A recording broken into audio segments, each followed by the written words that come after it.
So the symptoms and signs means what the patient complains, signs means what the doctor makes out. The commonest symptom is bleeding per vagina.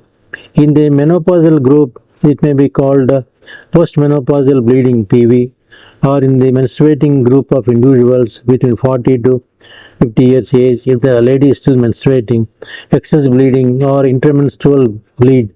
That means before the period sets in, again she has some spotting or bleeding PV.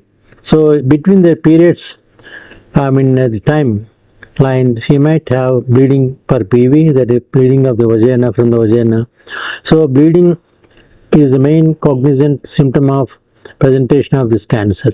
So any spotting or irregular bleeding in a postmenopausal woman who has cessation of periods quite a while ago is an important symptom and should never be neglected.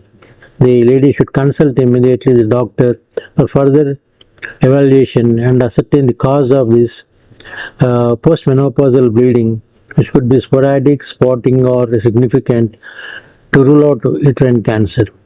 And those who are in the still menstruating age who develop intermenstrual periods, bleeding, irregular bleeding or excess flow, also should be cautious to consult and get evaluated for uterine cancer.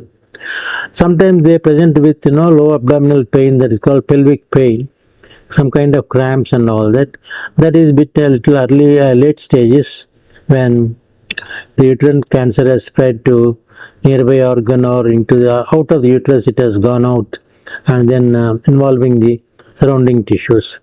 So the commonest is bleeding per PV. Second is pelvic pain.